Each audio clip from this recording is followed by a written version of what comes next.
Hola, espero que se encuentren muy bien.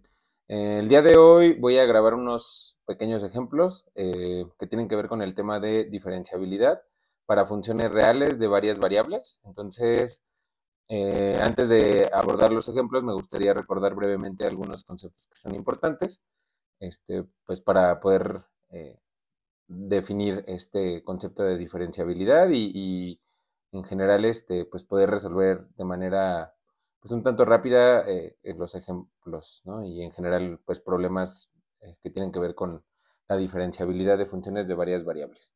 Entonces, bueno, una primera definición es la de derivada direccional. Recordemos que como estamos trabajando con funciones de varias variables, pues en general pues vamos a tener funciones que van a ir de Rn a Rm, ¿no? Entonces, particularmente pues partimos de un conjunto abierto, digamos U, y tomamos un punto en ese conjunto, ¿no? Entonces, para una función que va de ese conjunto abierto a Rm,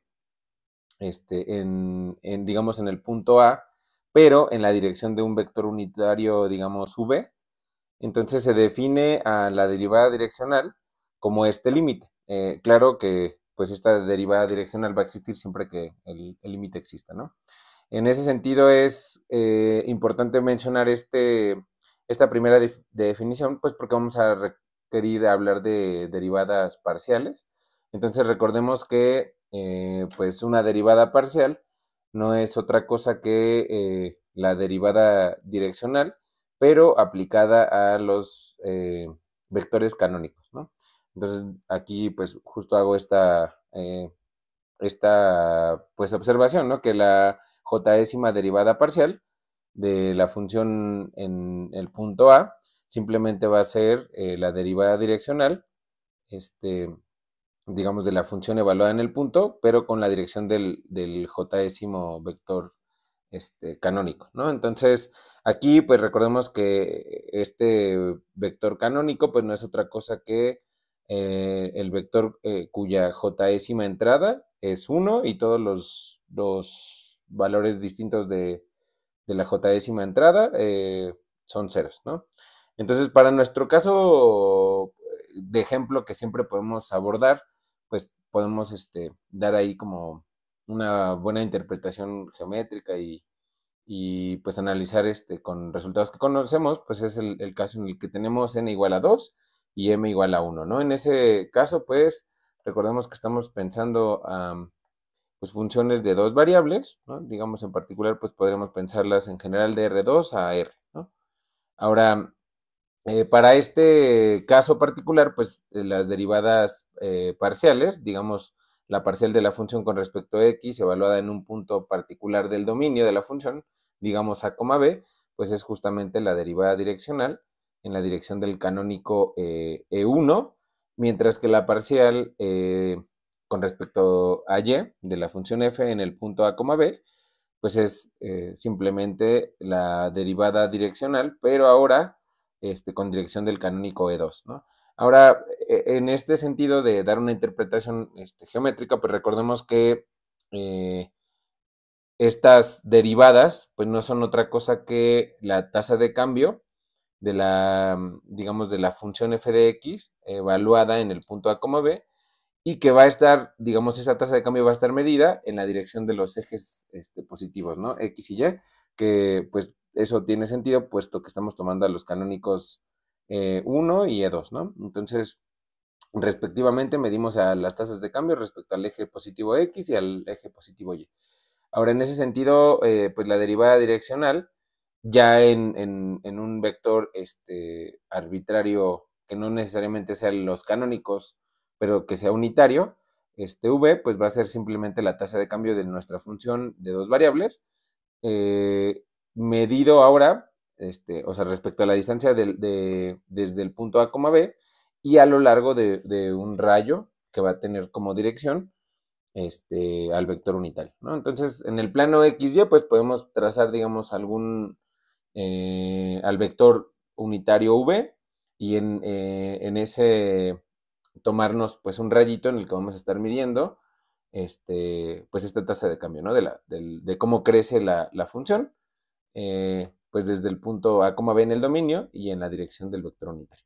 Ahora, esto, pues, es el caso en el que podemos interpretarlo geométricamente, puesto que podemos hablar del plano tangente y construir, de hecho, la ecuación del plano tangente utilizando las derivadas parciales y todo eso, ¿no?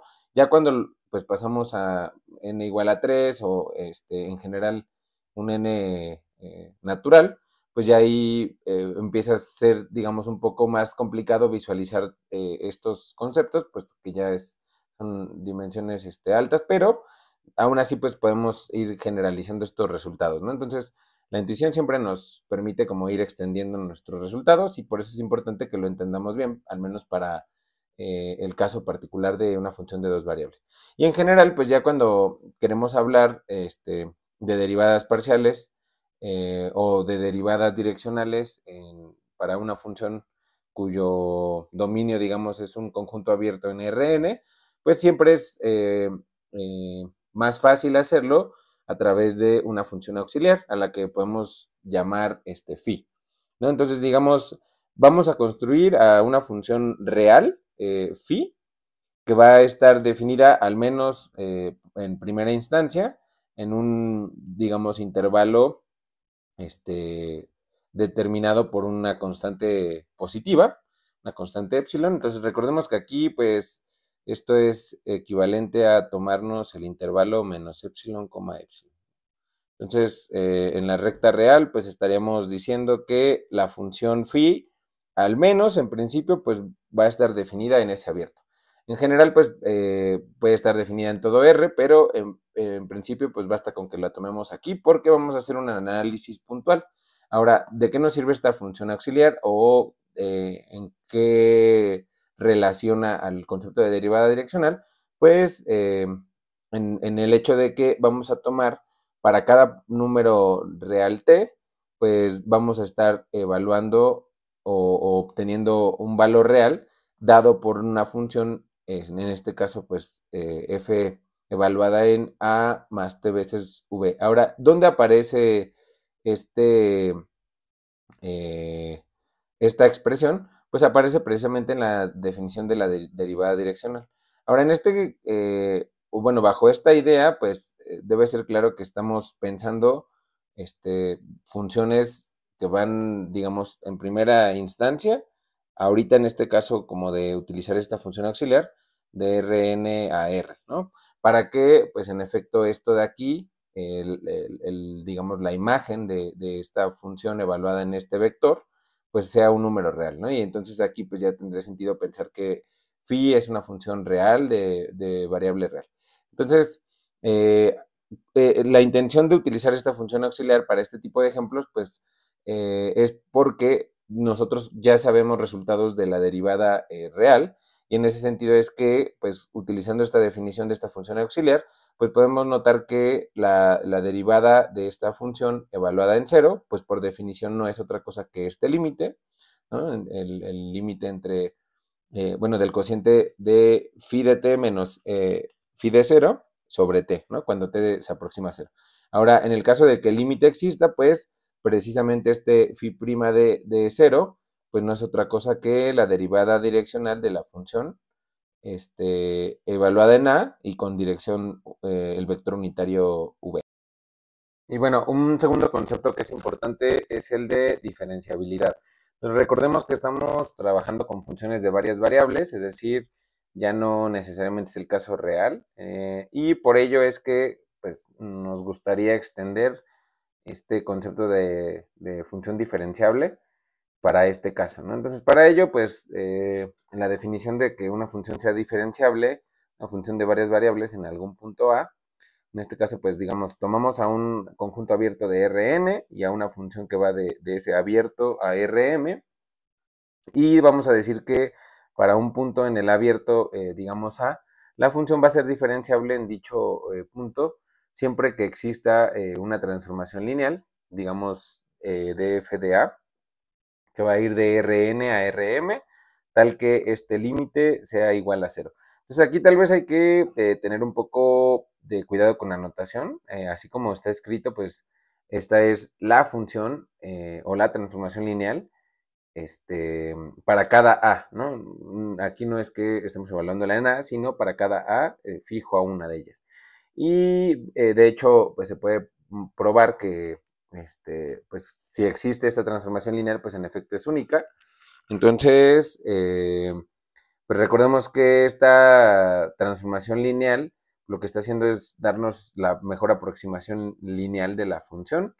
Y bueno, eso podemos interpretarlo un poco mejor planteando un cambio de variables, ¿no? Es decir, yo defino a x como a más h, donde h, pues recordemos que va a ser esta idea de un pequeño incremento, ¿no?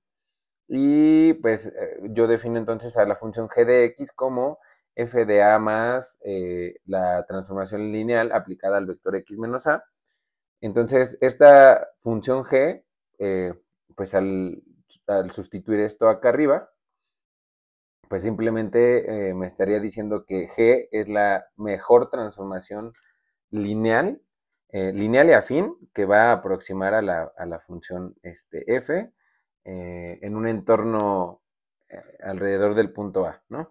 En ese sentido es que, pues esta, o sea, hay que tener cuidado, ¿no? Con estos conceptos, que sea transformación lineal, pues ya sabemos que hace referencia a una función o una transformación que va a abrir las sumas y a sacar escalares, y el concepto de que sea afín, pues es que estamos pensando en una transformación que es una composición entre una, digamos, transformación que fija el origen y una traslación, ¿no?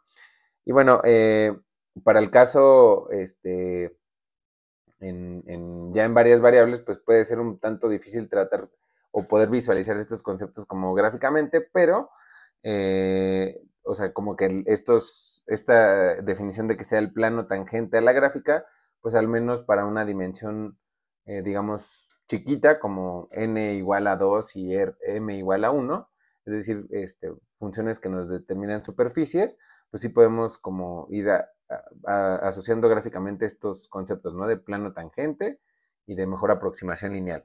Entonces, bueno, en ese sentido, pues se tienen esta segunda definición para diferenciabilidad. Y una serie de resultados que son útiles para nuestros ejemplos, al menos para estos ejemplos que vamos a ver ahorita, pues son los siguientes, ¿no? Si yo tengo a una función diferenciable en un punto A, entonces van a existir todas las derivadas parciales de la función. Aquí la notación lo que me dice es lo siguiente. Cada función de varias variables está determinada por sus funciones componentes. Entonces, cada f de i denota una función componente de la función f. Y xj pues me hace alusión digamos, a la variable j, ¿no?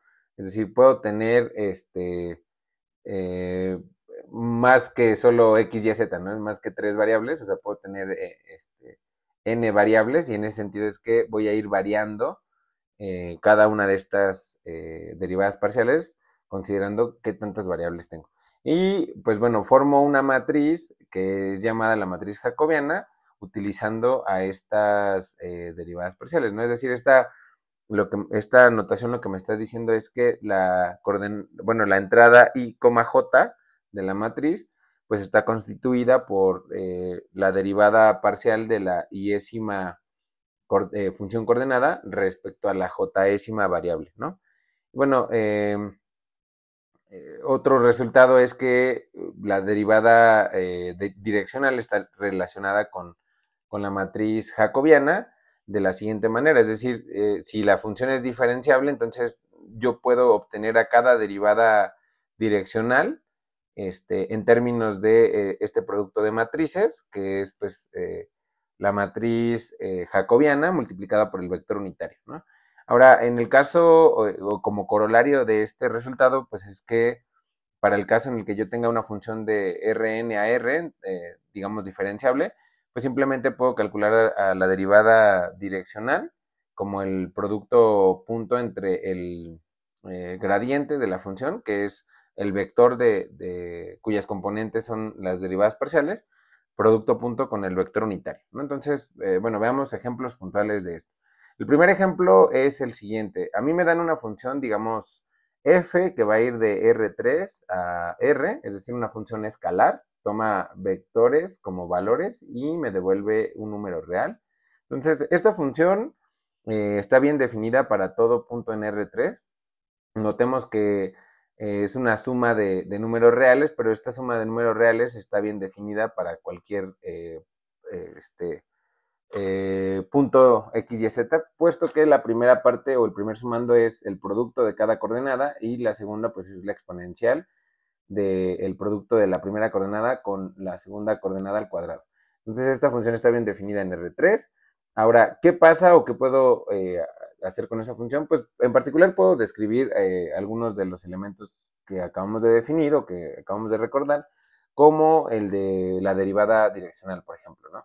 Entonces, la derivada direccional les mencionaba que pues puede resultar bastante útil analizarla a través de una función auxiliar. Entonces, como esta función está bien definida para todo R3, pues en particular yo voy a hablar de una función phi real, es decir, de R en R, que su regla de correspondencia va a ser a la función f evaluada en el punto A más t veces u, donde t es un número real, a y u son vectores. Ahora, ¿qué particularidad tienen? Pues a es un vector arbitrario y u le estamos imponiendo la condición de que sea unitario. Ahora, pues utilizando regla de la suma para vectores en Rn, ya sabemos que eso es se suma coordenada a coordenada. Entonces, básicamente, mi phi de t lo que hace es la función f evaluada en este punto, ¿no? Para nuestro caso, pues x más tx0, y más ty0 y z, z más tz0, donde x, y y z dijimos que son las coordenadas del punto arbitrario A, y x0, y0, z0, pues son las coordenadas de un vector unitario, es decir, la condición es que x0 al cuadrado más y0 al cuadrado más z0 al cuadrado sea igual a 1, ¿no? Entonces, digamos, sigue siendo un tanto, bueno, es arbitrario para los vectores unitarios, este, este ejercicio, ¿no? Porque, pues, yo aquí con que cumpla la condición de ser vector unitario, pues puedo aplicarle esta función. Entonces no tenemos mayor problema y esta función, pues por cómo está dada, como el producto entre las coordenadas de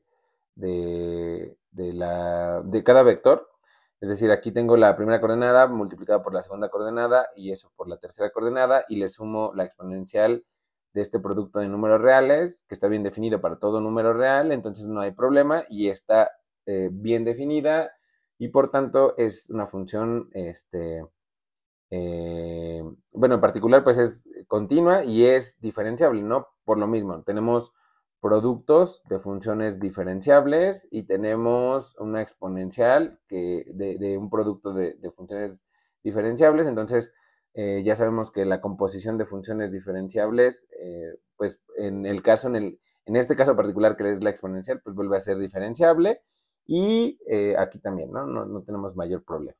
Entonces, pues esta función es diferenciable en R y por lo tanto, pues podemos calcular su derivada. Entonces, cuando yo procedo o cuando yo utilizo esta función auxiliar, lo que estoy haciendo es evitarme estar trabajando con el cociente que define a la derivada direccional, porque reduzco o redugo, sí llevo mi talacha a trabajar en una función real, de variable real. Entonces, en ese sentido es que yo ya conozco las reglas de diferenciación para funciones reales y pues puedo utilizarlas, ¿no? Entonces aquí la derivada de esta phi de t, pues de nuevo es, tengo que usar derivada de una suma y en particular aquí pues derivadas de un producto y aquí la derivada de una exponencial.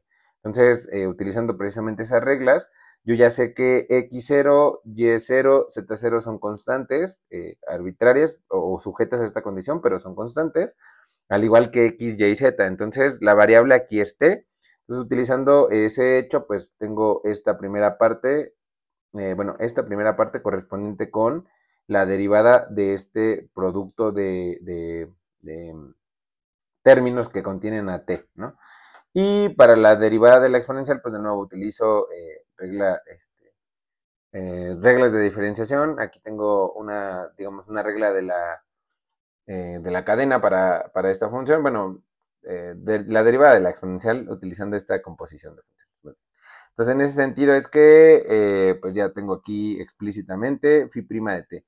Pero, ¿qué es lo importante aquí? Pues cuando yo recurro a esta función auxiliar, pues basta con hablar de la derivada en el origen. Entonces, en este caso, pues ya argumentábamos que la función es diferenciable en todo R, pero a mí me importa nada más que sea diferenciable en el origen, porque en el origen, pues yo puedo recurrir a la definición de límite, de derivada en términos de límite de la función real, phi. En este caso, o sea, por las reglas de derivadas que acabamos de aplicar y haciendo un poco de cuentas para simplificar la talachita, lo que yo obtengo es que al evaluar a la derivada en el cero, pues esta cuenta que estaba acá arriba se reduce a esta expresión.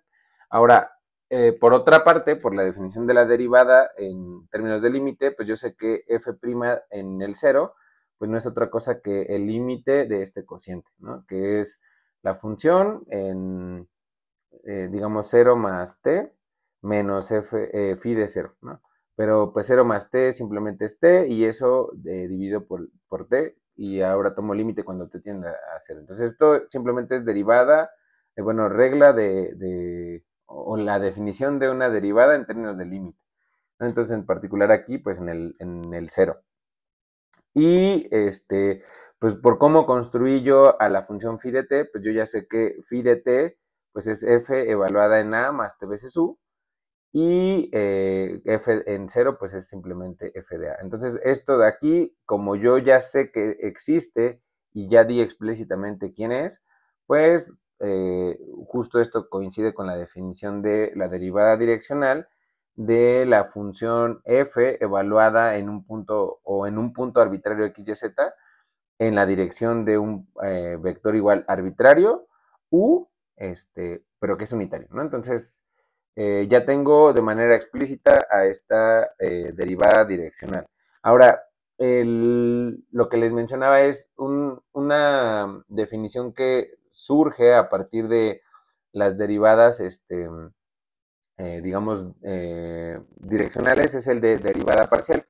En este caso, pues los canónicos son un ejemplo de vectores unitarios y pues voy a ir analizando en la dirección de cada uno, en este caso de los ejes, ¿no? Del eje X, del eje Y y del eje Z, cómo va a ir la tasa de cambio de la función, ¿no? Medida desde algún punto particular. Entonces, para nuestro caso, pues la parcial respecto de X, pues no es otra cosa que la derivada direccional en dirección del canónico E1. La derivada parcial respecto de y de la función, pues no es otra cosa que la derivada direccional considerando el canónico E2 y pues la de z considerando el canónico E3. Entonces, yo ya sé específicamente quiénes son las coordenadas de estos canónicos, entonces al hacer la sustitución en la derivada direccional que teníamos, pues tengo que ir evaluando, ¿no? En el caso del E1, pues es el 1, 0, 0. Entonces, al hacer las cuentas y simplificar un poco, pues lo que me queda nada más es esta expresión. Ahora, notemos que por cómo estaba dada la función, pues bien pudimos haber calculado la, las derivadas parciales desde el inicio, pero bueno, aquí es un ejemplo de cómo proceder en general, pues a través de una función auxiliar para poder obtener a las derivadas direccionales y con ello a las derivadas parciales, ¿no? En general. Entonces, bueno, aquí pues les decía x, y, z más e a la x, y al cuadrado. Entonces, pues sí, si yo derivo esta función parcialmente respecto de x, pues obtengo esta expresión. Ahora, utilizando la regla que obtuvimos para la derivada direccional, pues cuando evalúo en el canónico E2, que es el 0, 1, 0, pues se simplifica a esta expresión, que en efecto es derivar parcialmente respecto de y a esta función, y bueno, lo mismo con la parcial respecto de z. Entonces, este primer ejemplo pues me permite notar pues que puedo, una vez que yo ya pueda argumentar por qué la función es diferenciable, pues simplemente tengo que recurrir a reglas de diferenciación para funciones de variable real, caso de querer yo calcular a las derivadas parciales.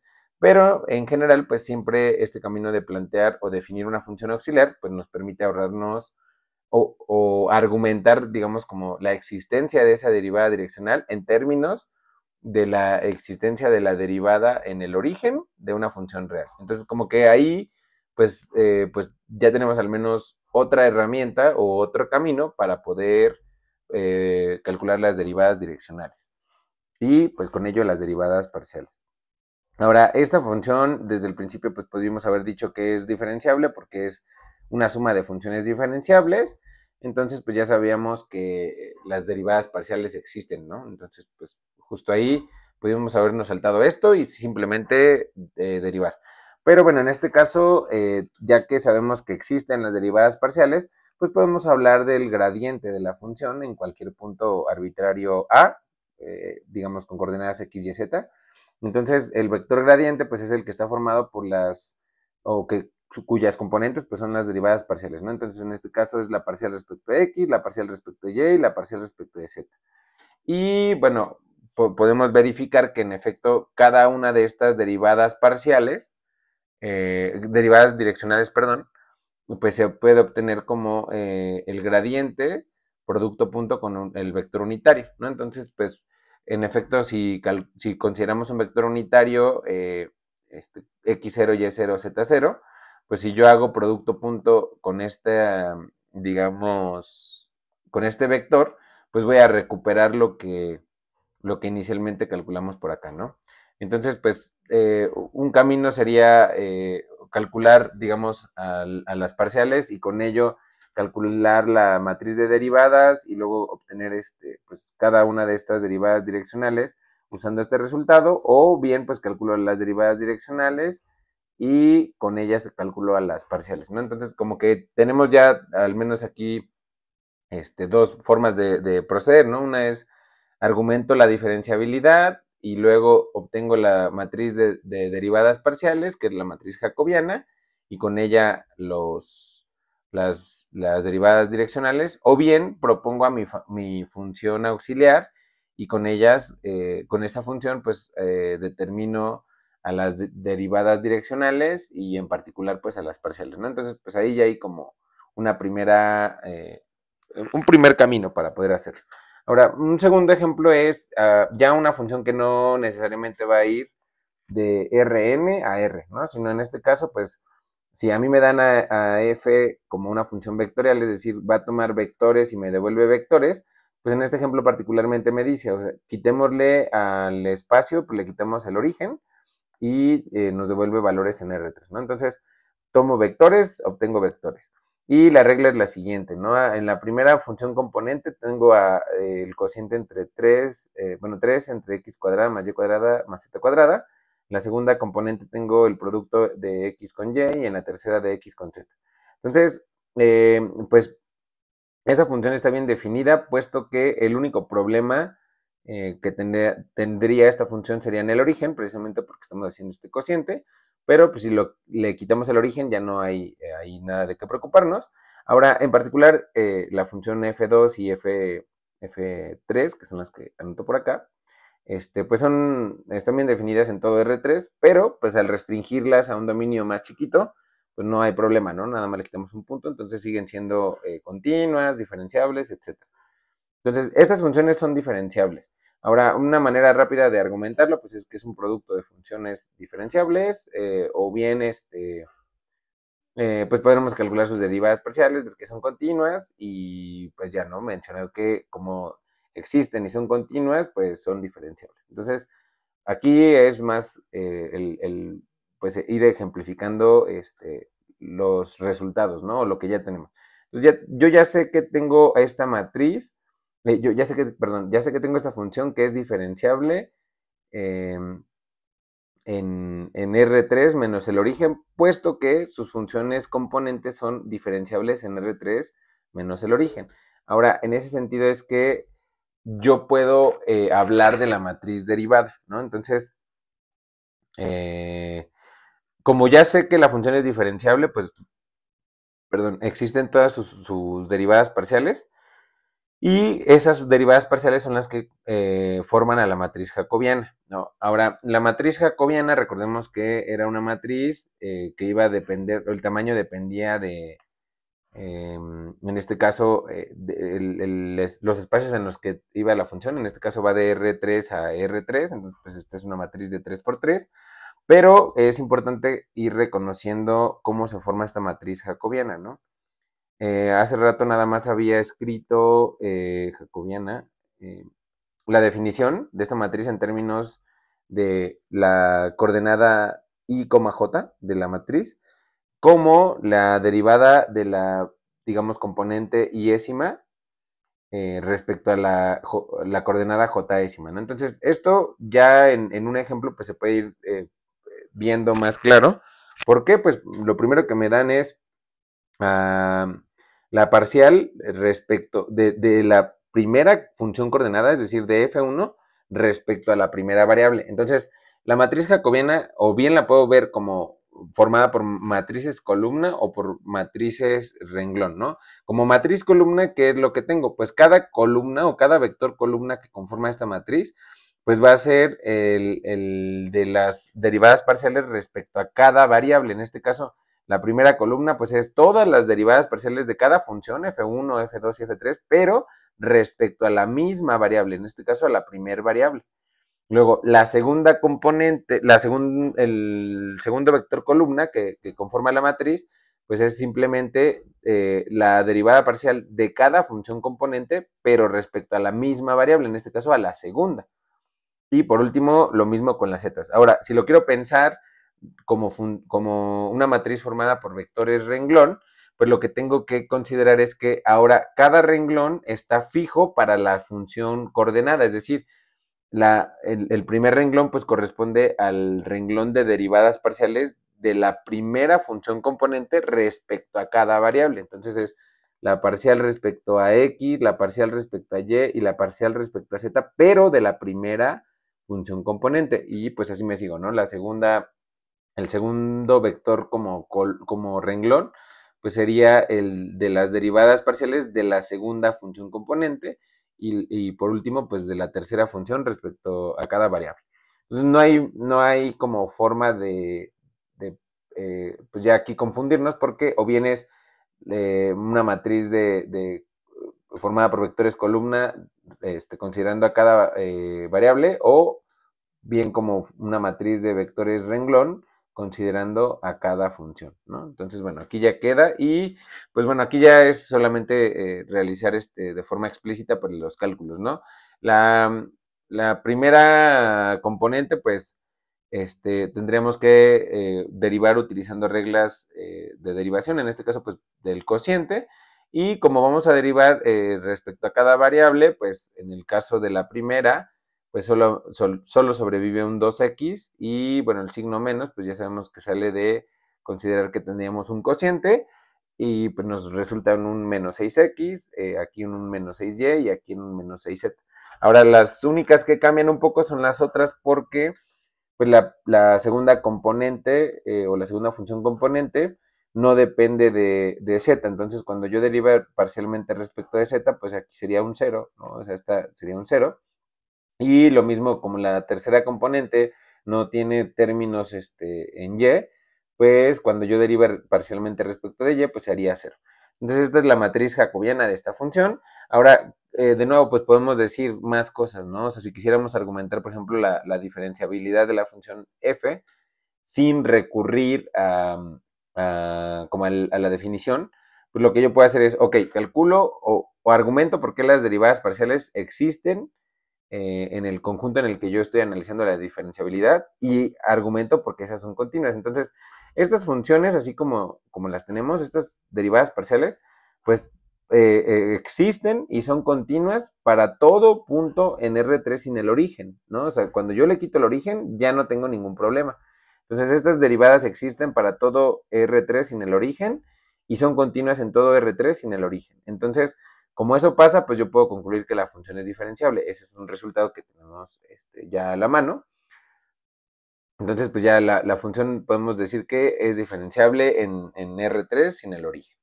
Ahora, un segundo o un tercer ejemplo de esto es, de estos resultados es, ¿qué pasa cuando tengo o quiero hablar de la derivada de una suma? Bueno, ya sabemos que en el caso real, pues, se muestra que la derivada es un operador lineal, ¿no? Es decir, si yo quiero hablar de la suma de la derivada de una suma de funciones, pues puedo decir que eso es la suma de las derivadas, ¿no? Aquí, pues, asumiendo que las funciones tienen un dominio común, etcétera, ¿no? Y ahí, pues, que no hay problema en la definición. Entonces, lo mismo, o ese resultado se extiende, pero al extenderlo en el caso de funciones de varias variables, pues hay que recordar que ya no estamos hablando de la derivada, sino de la matriz derivada, ¿no? Entonces, pues hay que ver o recurrir a estos resultados, pues para poder ir calculando como su correspondiente, ¿no? En este caso, pues la matriz de una suma, pues vas de una, o sea, la matriz derivada de una suma, pues va a ser la suma de las matrices derivadas. Un ejemplo de esto es el siguiente. Me dan a dos funciones que son de dos variables y toman valores en R3. Entonces, pues esta ya es una función que va de al menos un subconjunto de R2 a R3. Ahora digo al menos de un subconjunto porque la función f tiene un problema en todo el eje Y. Es decir, la primera coordenada o la primera función coordenada no me da problema, la segunda tampoco, pero en la tercera, pues para todos los x igual a 0, la función y entre x no está definida. Entonces, como que ahí, pues hay un problema y habría que restringir al dominio, ¿no? Entonces, ¿qué es lo que hacemos? Pues todo, x igual a 0 define a todo el eje y. Entonces, pues le quito a R2 el eje y y ya tengo a la función f bien definida en todo el plano. Ahora, mientras que la función g, pues no nos da problema, ¿no? Porque pues es igual una suma de funciones que son diferenciables, producto de funciones diferenciables y de nuevo suma de funciones diferenciables, entonces no nos da problema. Es decir que pues f va a ser diferenciable en R2 sin el eje y, mientras que g va a ser diferenciable en todo R2. Pero entonces si yo defino a x como el R2 menos el eje Y, pues yo ya tengo que X es un subconjunto de R2 y por tanto, pues si restrinjo a ambas funciones al mismo dominio X, pues no hay problema y ahora pues puedo hablar de la diferenciabilidad de su suma. Entonces, ¿qué pasa con la función h dada como f más g? Pues bueno, lo que ya sabemos es que la derivada, en este caso, o sea, la función f más g va a ser diferenciable y en particular su matriz derivada pues va a ser la suma de las matrices derivadas, ¿no? En este caso, pues aquí lo menciono para todas las x en x, ¿no? En este caso, x, recordemos que es el plano o todo R2, pero quitándole el eje Y. Ahora, usando la notación del principio, pues lo que nos diría es que la derivada o la entrada I, J de la matriz jacobiana, pues va a ser simplemente la matriz o la entrada dada como las parciales de la función componente y de la función componente I, pero para la función G, y ambas respecto a la misma variable. Entonces, esto, o sea, básicamente lo que me dice es, yo ya sé de qué forma es la matriz jacobiana, puesto que en la primera, digamos, sería la entrada 1,1, ¿no? Entonces la entrada 1,1 de esta matriz, pues lo que me dice es deriva a la función, bueno, a la función H1, que en este caso H1, pues va a ser la suma, ¿no?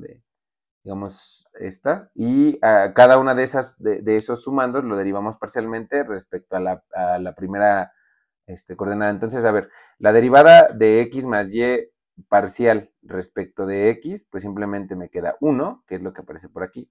Luego, la parcial de la primera función componente de g, pues respecto de x es 2x, entonces me queda 1 más 2x. Luego lo mismo, pero recordemos que, o bien si lo estoy pensando como de un vector renglón, pues aquí lo que me quedaría es, ok, fijamos a la primera componente y derivamos parcialmente respecto a cada variable. Entonces, respecto de y, pues la derivada de x más y me queda 1, y respecto de y, la derivada de x cuadrada más y cuadrada me queda 2y. Entonces tengo por aquí.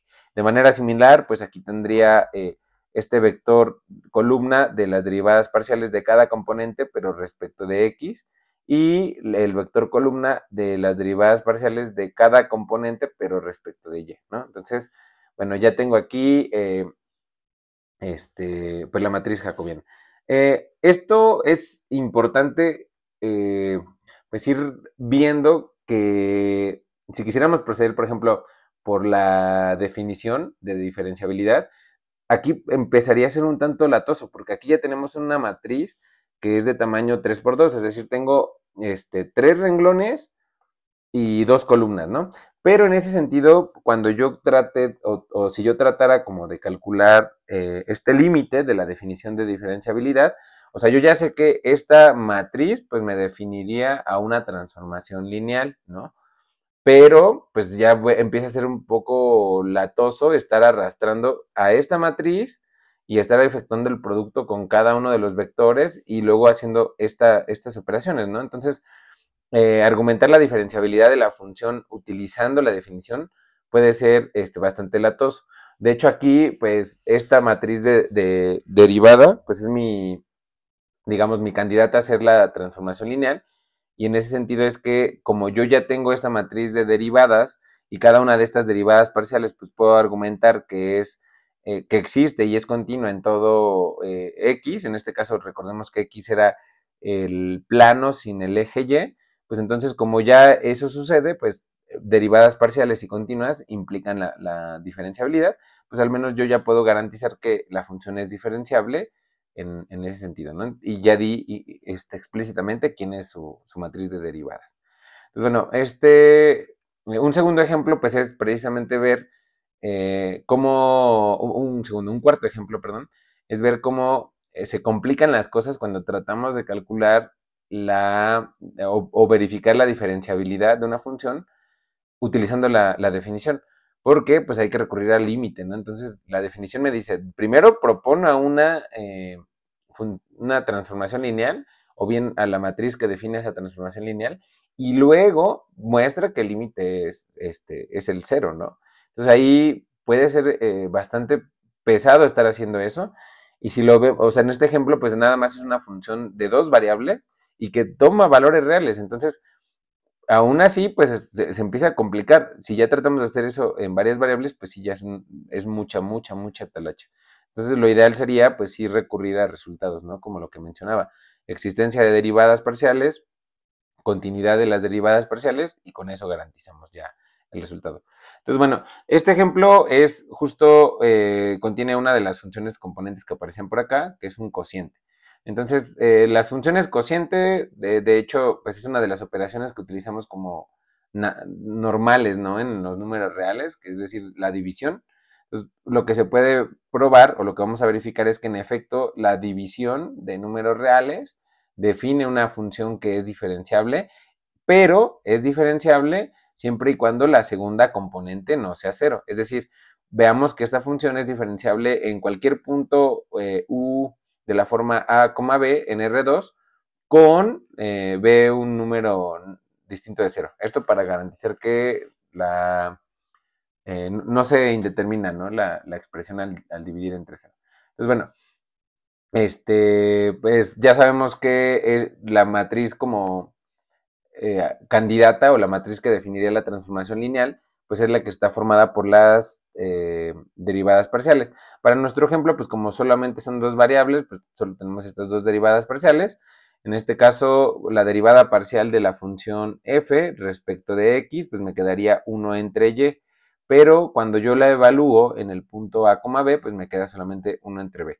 Y lo mismo, la derivada parcial de f, pero respecto de y, pues me quedaría menos x entre y al cuadrado, pero cuando yo la evalúo en el a, b, pues me queda menos a entre b cuadrada. Entonces, digamos, mi matriz derivada o mi matriz jacobiana, pues va a ser la que está formada por estas dos parciales, que es 1, b y el menos a b cuadrada. Entonces, esta es una matriz de un 1 por 2, es decir, un renglón y 2 columnas, ¿no? Ahora, lo que tenemos que mostrar para ver que es diferenciable en cualquiera de estos puntos, pues es que este límite en efecto da 0, ¿no? Ahora, hay que recordar que estamos analizando el comportamiento para el caso en el que la función toma valores, o sea, va de R2 a R. Entonces aquí, pues esto siempre se va a ir ajustando, ¿no? Para nuestro caso, pues el límite se va a hacer 0. Y bueno, el 0 real, digamos. Entonces, haciendo un poco de álgebra, pues veamos qué pasa con el límite. Bueno, lo primero es, evaluamos a la función en el vector u más h. Aquí, pues h es un vector de la forma h, k. Entonces, u más h, pues es a más h, b más k. Entonces, por la regla de la función, pues simplemente f de u más h, pues es a más h entre b más k. Mientras que f de u, pues ya sabemos que es a entre b. Entonces, al hacer la sustitución en este límite, pues lo que obtengo es lo siguiente. Es esta expresión de aquí. Tengo el cociente que es a más h entre b más k, menos a entre b, menos este producto de matrices, que es la matriz cuya primera entrada es 1 entre b, segunda entrada es menos a entre b cuadrada, y esa la multiplico por el vector h, k. Entonces aquí es importante ir viendo que pues las dimensiones deben de coincidir. Aquí me quedaría, tengo algo de tamaño 1 por 2 y aquí algo de tamaño 2 por 1. Entonces eso me va a devolver un número, que en efecto pues es lo que obtenemos por acá abajo. Entonces, nada más, para no ir mencionando paso a paso cada una de las cuentitas, aquí, digo, se pueden visualizar. Notemos que al menos en estas cuentas que yo anoté aquí, o sea, explícitamente para que se pudieran ver, pues hice, digamos, 1, 2, 3, 4. 4 renglones de operaciones para ir simplificando. Entonces, pues aquí se empieza a poner un poco latoso este tema de las cuentas, ¿no? Entonces, bueno, después de simplificar toda esa expresión, lo que nos queda es el siguiente límite. El límite cuando h, k tiende a 0,0 del cociente de k por a por k menos bh entre b cuadrada por b más k por h cuadrada más k cuadrada a la 1 medio, ¿no? O la raíz de eso o la norma de h. Entonces aquí la afirmación sería que este límite es 0, ¿no? O sea, recordemos que es 0 como número real, ¿no? Entonces, esto por lo que les mencionaba, la función inicialmente va de R2 a R, ¿no? En el caso de que tuviéramos una función vectorial, es decir, esta es una función escalar, toma vectores y nos devuelve números reales. Si fuera una vectorial, es decir, toma vectores y devuelve vectores, pues acá tendríamos que analizar el caso en el que ese 0 es el vector 0. Entonces son ahí de los detalles que hay que ir considerando, ¿no? Ahora, pues para verificar que ese límite es 0, pues tendremos que recurrir a la definición, ¿no? Para la definición de epsilon delta para límites. Entonces, de nuevo, pues es hacer otra talacha más. Y ahí es donde empieza uno a notar la complejidad de lo que implica probar que una función es diferenciable por la definición. Entonces, por eso es que es el camino que a veces menos se procura seguir, porque es el que más talachita pues conlleva. Pero bueno, entonces, para verificar que es 0, pues tendremos que verificar o ver que, en efecto, si yo le tomo el valor absoluto a esta cantidad menos 0, pues eso lo puedo acotar tanto como yo quiera por una constante epsilon. Pero, bueno, aquí para no hacer eso o no hacer explícitamente el cálculo y nada más argumentar por qué es 0, pues lo que hice es tomo en efecto pues el valor absoluto de esa expresión y utilizo propiedades, ¿no? Entonces, a ver, la primera propiedad es la del producto o sea, el valor absoluto de un producto es el producto de los valores absolutos. Entonces, lo que yo observo es que el primer factor en este producto, pues, es más chico que 1. ¿Por qué?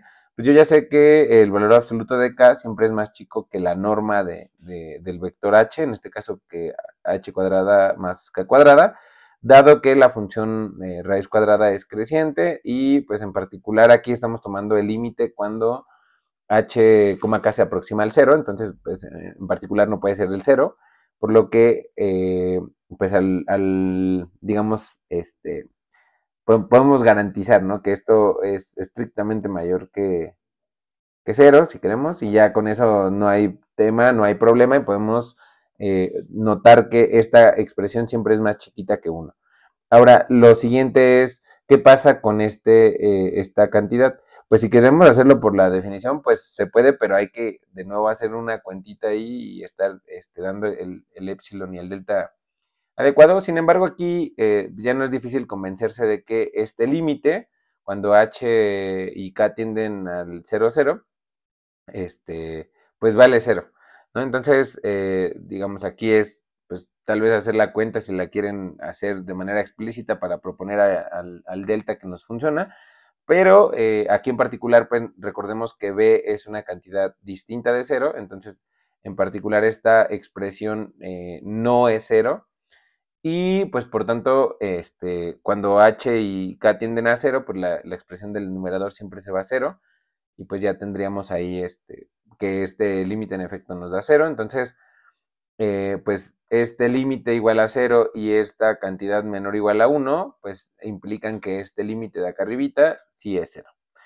Y bueno, por tanto ya acabamos, porque lo que acabamos de hacer es ver que el límite de nuestra definición de diferenciabilidad nos dio 0, y por tanto para cualquier a, b con b distinta de 0, la función es diferenciable, ¿no? Entonces, pues ya vimos que el cociente de números reales o la división de números reales que esté bien definida, es decir, que no estemos dividiendo entre 0, en efecto es una función diferenciable. Y bueno, cerremos este video con un último ejemplo, y ahora un ejemplo de derivadas parciales, pero pues para hablar de derivadas parciales de orden 2, ¿no? Entonces, pues para este ejemplo propongo que consideremos una función de dos variables con valores reales, la cual es de clase C2. Recordemos que una función es de clase C2 si existen sus derivadas parciales de segundo orden, todas sus derivadas de segundo orden, y son continuas, ¿no? Entonces aquí estamos suponiendo que son continuas en todo R2 y que existen en todo R2. Ahora, si hacemos a una nueva función z como f de xy y proponemos coordenadas polares, es decir, x lo vemos como r coseno de teta, y como r seno de teta, y restringimos pues a r como un valor estrictamente positivo y teta un número entre 0 y 2pi, esto para tener una única representación del mismo punto. Pues lo que vamos a poder ver es que la ecuación de Laplace en forma polar, pues se ve de esta manera. Recordemos que la ecuación de Laplace es importante porque nos define una clase de funciones particulares, que son las funciones armónicas, es decir, cuando el lado izquierdo de la igualdad es igual a 0, pues decimos que una función de dos variables es armónica, ¿no? Pero bueno, entonces veamos que en coordenadas polares, la representación de esta ecuación, que digamos en términos cartesianos se ve así, pues en términos polares, pues relaciona a las segundas derivadas, pero también a un factor que tiene que ver con la primera derivada parcial de la función. Entonces, bueno, para ello vamos a hacer uso de la regla de la cadena, y pues bueno, tendremos que la derivada parcial de z respecto de r, pues no es otra cosa que derivamos parcialmente a z respecto de x, luego a x respecto de r, y a eso le sumamos este producto, ¿no? Es la parcial respecto de la función, perdón, z respecto de la variable y la derivada parcial de la variable y respecto de r. Entonces, utilizando reglas de diferenciación para funciones reales, pues ya sabemos que la derivada de bueno, en este caso r coseno de teta, derivando parcialmente respecto de r, pues coseno de teta es una constante, entonces solo queda coseno de teta y seno de teta. Y cada uno pues multiplicado por la parcial de la función z respecto de x y la parcial de la función z respecto de y. Bueno, eso para la primera parte. Ahora, la segunda derivada parcial de la función z respecto a la variable r, pues no es otra cosa que derivar a la función o a la derivada parcial de la función respecto de r, una vez más, pero respecto de r. Entonces, pues digamos, es la derivada de la derivada. Y hay que tener cuidado aquí porque hay que usar regla de la cadena, pero con cuidado. Y esto por lo siguiente. o sea, yo ya sé que la derivada parcial de z respecto de r, la acabamos de calcular arriba, se ve como la parcial respecto de x por coseno de teta más la parcial respecto de y por seno de teta. Y ahora eso hay que derivarlo parcialmente respecto de r. Pero entonces, coseno de teta, pues es una constante, la dejamos, ¿no? Y ahora, pues lo que tengo que hacer es derivar a esta derivada, la derivada parcial de z con respecto de x. Pero yo ya sé que z inicialmente es una función de x y de y. Y por su parte, x es una función de r de r y de teta, ¿no? Entonces, cuando yo derive parcialmente respecto de r a esta derivada, pues tengo que recordar que estoy usando regla de la cadena como acá arriba, ¿no? Entonces, veámoslo de manera explícita. Entonces, ¿qué es lo que me diría? Pues bueno, lo primero es esta derivada parcial de z con respecto de x, pues la voy a derivar respecto de x. Entonces, es la derivada parcial respecto de z con respecto de x, pues sería la segunda derivada parcial de z con respecto de x cuadrado. Pero como x es una función de r y de teta, pues a x la derivo parcialmente respecto de r. Luego, como estoy derivando a la función z, pues yo ya sé que esa depende de x y de y, entonces tengo que considerar también la parte de y al derivar respecto de r. Pero entonces es la segunda derivada parcial de z, que digamos, yo estaba derivando en principio a z respecto de x, pero ahora pues tengo que considerar a la variable y. Entonces es la derivada de orden 2 respecto de la función z respecto de x y luego seguido de la derivada respecto de y, que ya sería una parcial mixta, ¿no? Entonces, aquí la notación me dice, derivamos primero a z respecto de x y luego respecto de y. Y como derivé respecto de y estoy derivando respecto de r, pues tengo que calcular esa derivada, la derivada de y, pero respecto de r. Entonces, usando notación, pues la primera es la derivada, o la doble, la derivada parcial de z respecto de x, ¿no? Es dos veces, ¿no? Entonces aquí es nada más notación y aquí es la notación para una derivada de orden 2 mixta, ¿no? Es decir, primero respecto a x, segundo respecto a y. Y lo demás, coseno de teta y seno de teta, pues no es otra cosa que haber derivado a x, que recordemos x era igual a r coseno de teta, pues respecto de r, pues me queda nada más coseno y acá solo seno. Ahora, eso fue la parcial respecto de eh, la derivada parcial de la función z respecto de r, ¿no? O sea, aquí teníamos a la derivada parcial de z respecto de x, la derivé parcialmente respecto de r, pero eso fue solamente la primera parte de este sumando. Porque pues recordemos que la derivada es un operador lineal, entonces tengo que aplicar la derivada a cada sumando. Entonces me falta esta otra derivada. Y él es completamente similar. Entonces, ahora, como estoy derivando a la derivada de z respecto de y respecto de la variable r, pues de nuevo, a esta de aquí, pues la voy a derivar considerando la primera función coordenada, que era x. Entonces tengo esta derivada de orden 2, o la segunda derivada parcial de z, primero respecto a y luego respecto a x, y luego eso lo multiplico por la derivada de esa primera coordenada respecto a r, porque es lo que me dice la derivada. Y ahora aquí, pues estoy derivando la segunda derivada parcial de z respecto a la misma variable, entonces pues queda como notación así. Y luego multiplico por la derivada de esa segunda variable respecto a r. Entonces, usando aquí notación, pues ya es solamente esta expresión. Pero como por hipótesis yo sabía que f era de clase C2, entonces yo ya sé que como sus derivadas parciales de segundo orden existen y son continuas, pues hay un resultado de clase que nos garantiza que hay una igualdad entre las derivadas parciales mixtas.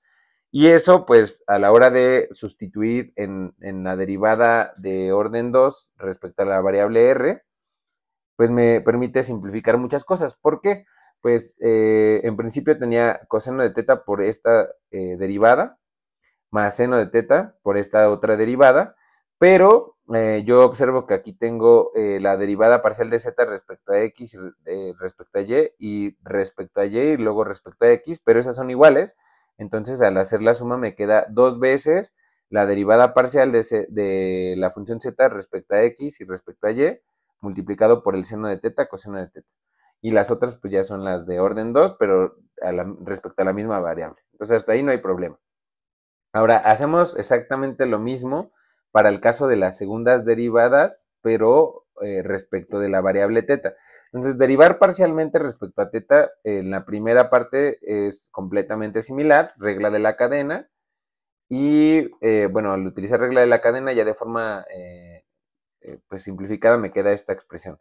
Ahora, el tema aquí es que respecto a teta tengo que tener mucho cuidado, pues en la función, o sea, así como aparece aquí, cuando yo derive parcialmente respecto de teta, pues voy a tener que hacer un procedimiento análogo al anterior, es decir, a esta la tengo que derivar respecto a esta, pero aquí también aparece un término que depende de teta, y aquí también, entonces voy a tener que usar regla de la cadena y regla del producto. Entonces, lo primero es, como regla de la cadena, bueno, primero de la linealidad, pues es la derivada de este factor, ¿no? Y la derivada de ese factor se compone en un producto. Entonces, primero derivo al factor z subíndice x, que no es otra cosa que la derivada de z respecto de x, haciéndolo de manera similar al caso anterior. Entonces tengo menos r seno de teta, que sería, queda igual, y lo multiplico por esa derivada.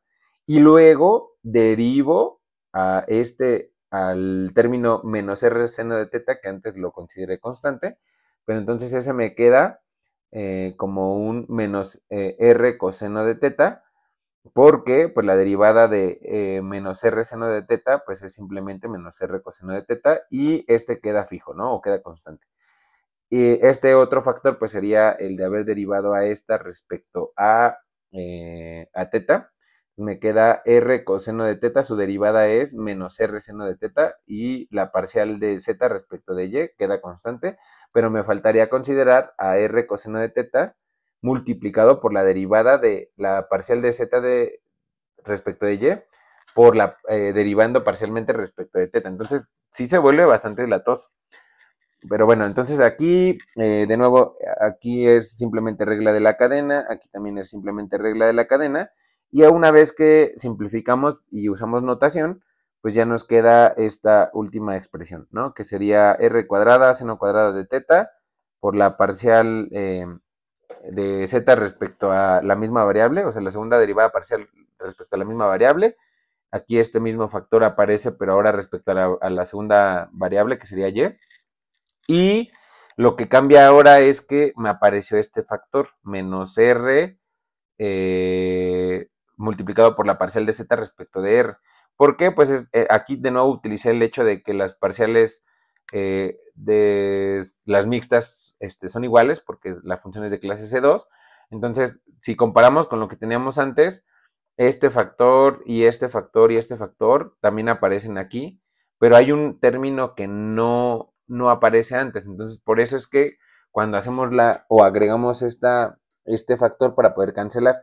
Entonces, bueno, aquí haciendo ya nada más un poco de manipulación, lo que me queda, pues es, el primer sumando es literal la segunda derivada parcial de z respecto a r, y el segundo sumando, pues es a esta segunda derivada respecto de teta, pues lo multiplicamos por r cuadrada, que es el factor que aparece en todos los sumandos, salvo el primero, que no aparece r cuadrada, sino r. Entonces, ¿qué pasa aquí? Y bueno, por último sumamos este término, ¿no? Entonces, en azul, pues marqué los que son, digamos, términos que contienen a la segunda derivada parcial de z respecto de x, y factorizo, ¿no? Lo mismo con la parcial, la segunda derivada parcial de z respecto de y pues esto ya sabemos que es un 1, esto ya sabemos que es un 1, lo que está marcado en rojo se canceló, y por último me queda en verde pues esta parte que estaba por acá.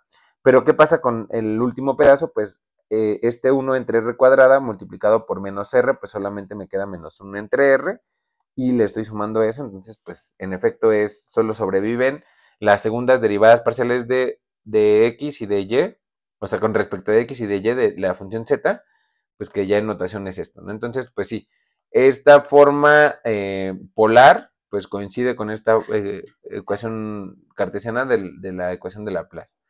Y pues bueno, con este ejemplo termino este video. Espero les sean de utilidad. Saludos.